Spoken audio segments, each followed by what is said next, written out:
अजय के पास गांव में अपनी एक जमीन थी जहां पर खेती कर वो अपने घर का पालन पोषण करता था। परंतु अब उसकी वो जमीन पहले की तरह उपजाऊ नहीं रही थी। धीरे धीरे उसकी जमीन से फसल की पैदावार भी कम होने लगी थी। एक दिन इसी चिंता में वो अपने जमीन के पास बैठा होता है और कमाने का कोई और जरिया सोचने लगता है। दिन प्रतिदिन मेरे इस जमीन से उगने वाली फसल कम होते जा रही है। लगता है मुझे अब कोई दूसरी जमीन लेकर काम करना होगा या तो कोई और जरिया ढूंढना होगा कमाने का। पर अब मैं इस जमीन के भरोसे नहीं रह सकता हूँ। चलो एक बार चल के सीमा से राय लेकर देखता हूँ वो क्या कहती है इस बारे में। अजय तुरंत खेत से अपने घर की तरफ चल पड़ता है। घर पहुंचकर वो सबसे पहले अपनी पत्नी सीमा को आवाज लगाता है। सीमा जरा यहाँ आना, तो तुमसे एक जरूरी बात करनी है। अजय की आवाज सुनकर सीमा वहाँ आ जाती है। बोलिए, आपने मुझे बुलाया क्या? हाँ सीमा, मुझे तुमसे एक जरूरी विषय पर बात करनी है और तुम्हारी राय जाननी है। हाँ बोलिए, क्या बात है? सीमा, तुम तो जानती हो हमारी जमीन अब पहले की तरह इतनी उपजाऊ नहीं रही है, और अगर मैं ज्यादा खाद वगैरह डालने की कोशिश करूंगा तो कहीं उसकी मिट्टी और खराब ना हो जाए।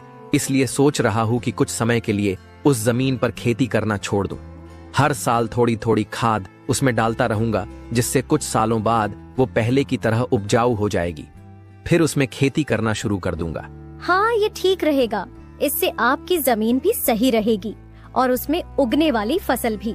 हाँ, पर तब तक मैं क्या करूं? क्योंकि मेरे पास दूसरी तो कोई जमीन नहीं है, तो घर का खर्च चलाने और राजू के पढ़ाई के लिए कहां से पैसे जुटा पाऊंगा? आप एक काम क्यों नहीं करते, एक बार जाकर गांव के जमींदार काका से मिल लीजिए। वो तो बहुत अच्छे और नेक दिल है, वो आपकी जरूर कोई मदद करेंगे। हाँ सीमा, ये ठीक रहेगा, क्योंकि काका अगर कोई नया काम भी करने बोलेंगे तो वो उसमें भी मेरी मदद कर देंगे। ठीक है सीमा, तो मैं कल सुबह सुबह ही काका से मिलने उनके घर चला जाऊंगा।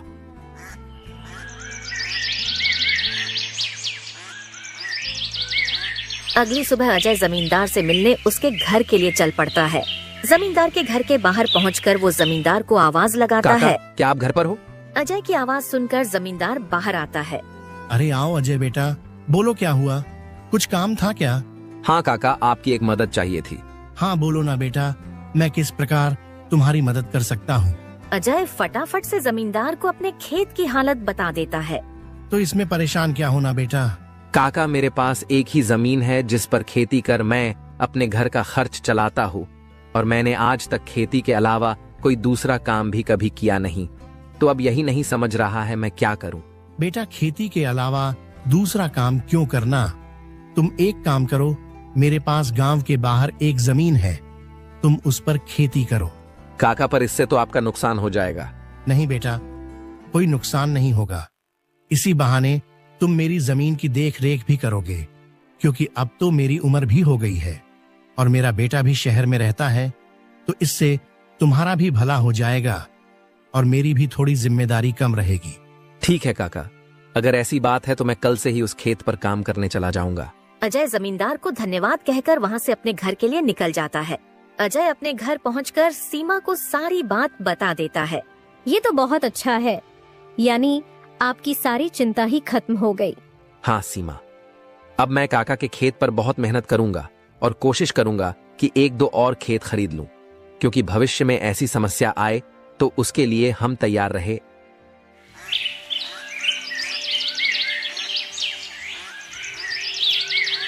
अगली सुबह अजय जमींदार के खेत पर काम करने निकलने वाला होता है तो सोचता है, काका की जमीन गांव के बाहर है, तो शायद शाम को आते आते देर हो जाए, इसलिए सीमा को बोलकर जाता हूँ। सीमा, जरा यहाँ आना तो। अजय को बुलाता सुन सीमा वहाँ आती है। बोलिए, आपने बुलाया मुझे? हाँ सीमा, सुनो, काका का खेत गांव के बाहर है, तो मुझे शाम को घर लौटने में थोड़ी देर भी हो सकती है।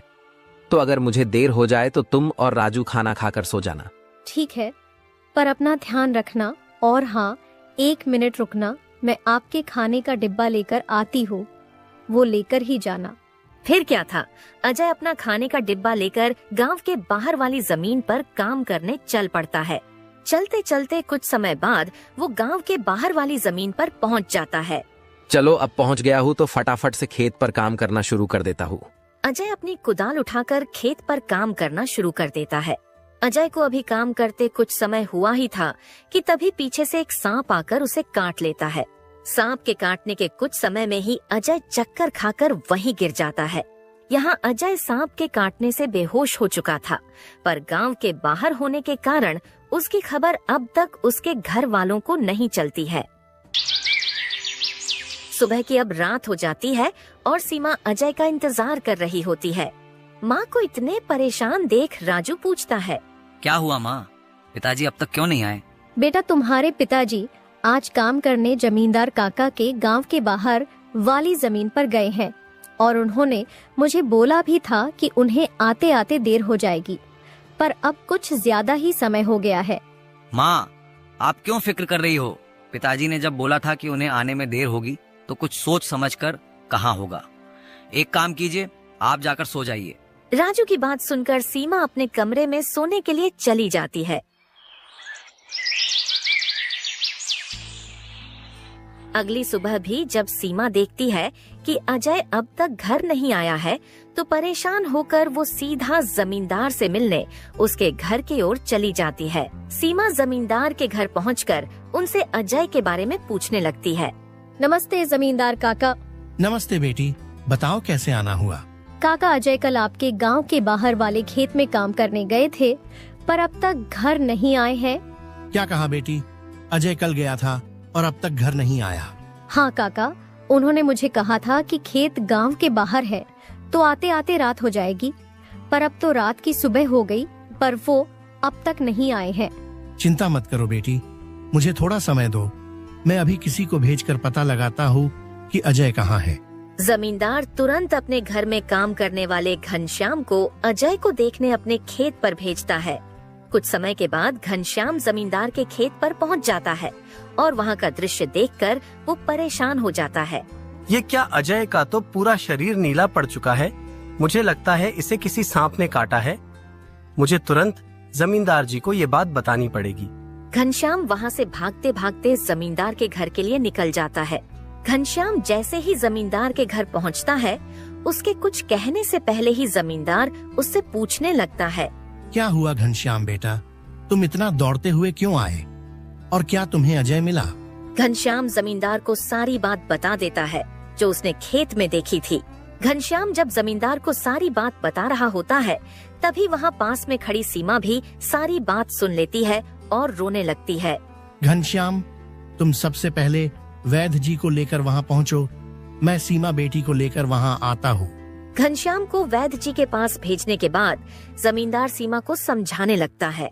सीमा बेटी, पहले तो तुम रोना बंद करो और जल्दी से मेरे साथ चलो, क्योंकि तुम्हारे रोने से अजय ठीक नहीं होगा।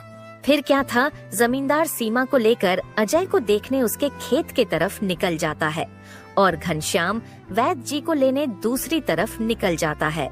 जमींदार और सीमा जब वहां पहुंचे तो उन्होंने देखा अजय बेहोश हालात में खेत में गिरा था और उसका पूरा शरीर नीला पड़ चुका था। सीमा अजय के पास बैठकर रोने लगती है।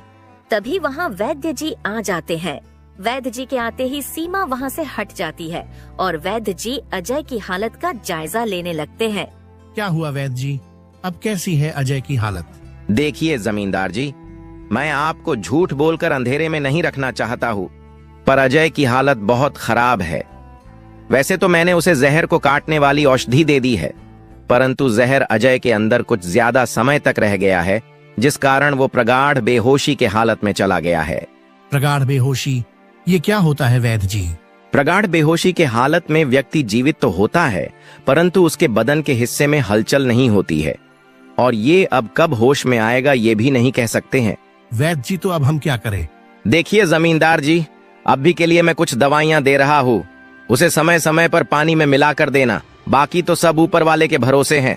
वैद्य अजय की हालत का जायजा लेकर और दवा देकर वहां से चले गए। फिर कुछ गांव वाले अजय को लाकर उसको उसके घर के बिस्तर पर लिटा देते हैं। देखो सीमा बेटी, तुम बिल्कुल चिंता मत करना, तुम अजय की अच्छे से देखभाल करो, देखना वो बहुत जल्द ठीक हो जाएगा। और तुम्हें अगर किसी भी चीज की कोई भी जरूरत हो तो मुझे जरूर बता देना, और हर महीने मैं तुम्हारे लिए और राजू के लिए कुछ पैसे भेजता रहूंगा, पर तुम हिम्मत मत हारना। आपका बहुत बहुत धन्यवाद काका, आप हम लोगों की बहुत मदद कर रहे हो। जमींदार फिर वहाँ से सीमा को दिलासा देकर चले जाते हैं। जमींदार के जाने के बाद वहाँ राजू आ जाता है और अपने पिता की हालत देखकर सीमा से उसका कारण पूछने लगता है। माँ, ये पिताजी को क्या हुआ है? बेटा, तुम्हारे पिताजी को कल खेत में सांप ने काट लिया है, जिस कारण वो बेहोश हो गए हैं। माँ, तो पिताजी होश में कब आएंगे? बेटा, वैद्य जी ने कुछ दवाइयाँ दी है और उन्हें समय समय पर पिलाने कहा है। उन्होंने बोला कि उन दवाइयों से वो बहुत जल्द ठीक हो जाएंगे। पर माँ, पिताजी की ऐसी हालत है तो अब हमारे घर का खर्च कैसे चलेगा? बेटा, तुम उसकी चिंता मत करो, मैं हूँ ना, मैं सब संभाल लूंगी। नहीं माँ, आप क्या क्या करोगी? आप पिताजी का ध्यान रखोगी, आप घर संभालोगी कि घर का खर्च देखोगी? माँ, आप बस पिताजी का और घर का ध्यान रखो, मैं अब खेत पर काम करके घर का खर्च चलाऊंगा। राजू की ऐसी बातें सुन सीमा भावुक हो जाती है। नहीं बेटा, तुमको काम करने की कोई जरूरत नहीं है, मैं सब संभाल लूंगी। तुम बस अपने पढ़ाई का ध्यान रखो।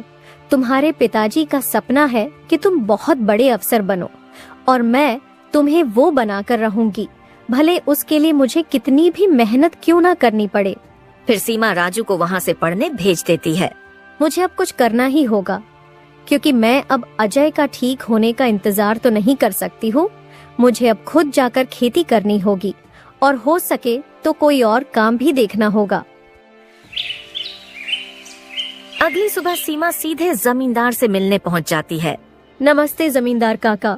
नमस्ते बेटी, बताओ कैसे आना हुआ और अजय की तबीयत अब कैसी है? काका, अजय की तबीयत फिलहाल तो वैसी ही है और मुझे आपकी एक मदद चाहिए थी, इसीलिए मैं आपसे मिलने चली आई। हाँ, बोलो ना बेटी, मैं तुम्हारी किस प्रकार मदद कर सकता हूँ? काका, मैं चाहती हूँ कि जो जमीन आपने अजय को दी थी काम करने के लिए, आप मुझे उस पर काम करने की इजाजत दे दी, ताकि मैं उस पर काम करके अपने घर का खर्च और राजू की पढ़ाई करा सकूं।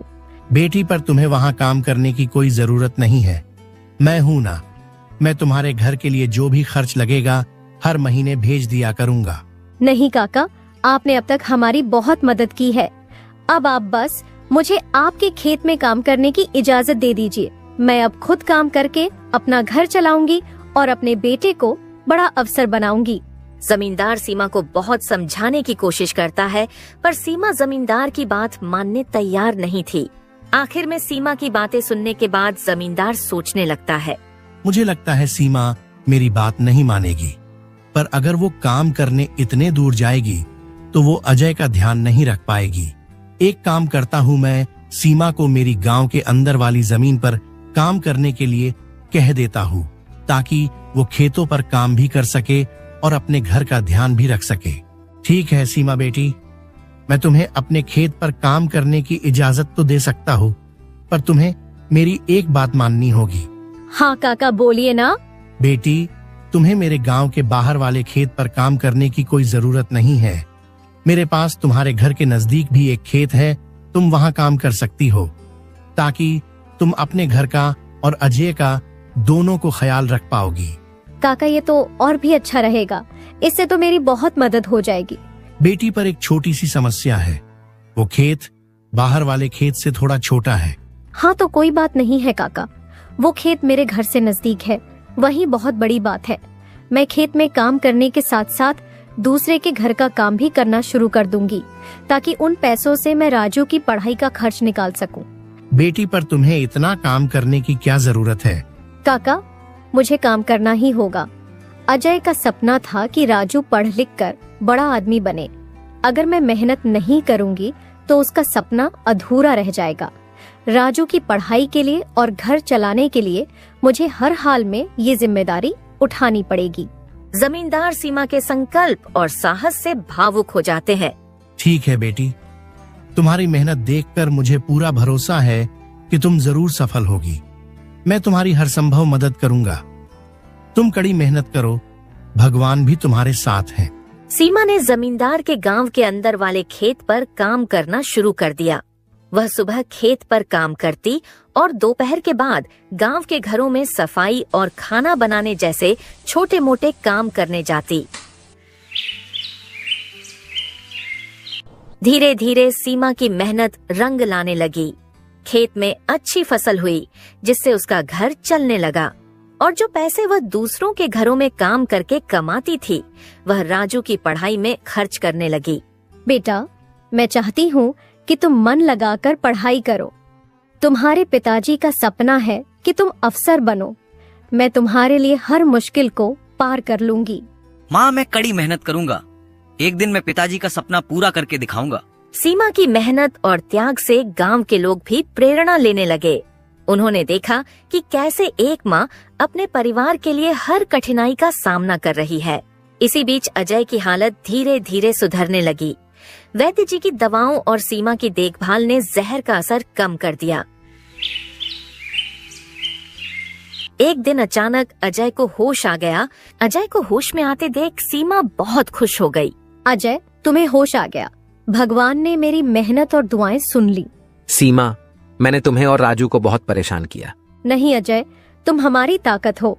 जब तक तुम ठीक हो रहे थे, मैंने हर जिम्मेदारी संभाली और देखो, अब सब कुछ ठीक हो रहा है। अजय धीरे धीरे पूरी तरह ठीक हो गया। उसने सीमा की मेहनत और त्याग देखकर प्रण लिया कि अब वह उसके साथ कंधे से कंधा मिलाकर परिवार को आगे बढ़ाएगा।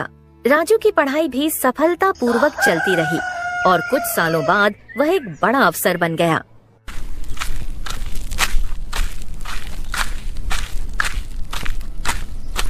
माँ, पिताजी, मैं आज जो कुछ भी हूँ वह आपकी मेहनत और त्याग के कारण हूँ। नहीं बेटा, ये सब तुम्हारी माँ का बलिदान है। उसने हमारे परिवार को बचाने के लिए हर मुश्किल का सामना किया। सीमा का त्याग और अजय का साथ, दोनों ने मिलकर एक नई मिसाल कायम की। गांव वाले अब भी उनकी इस कहानी को आने वाली पीढ़ियों को प्रेरणा के रूप में सुनाते हैं। इस तरह माँ का त्याग की यह कहानी हमें सिखाती है कि एक माँ का समर्पण किसी भी चुनौती को पार कर सकता है और परिवार को जोड़ कर रखता है। दोस्तों, तो इस तरह की और शानदार और मजेदार कहानियाँ देखने के लिए हमारे इस चैनल को जल्द से जल्द सब्सक्राइब कर लें।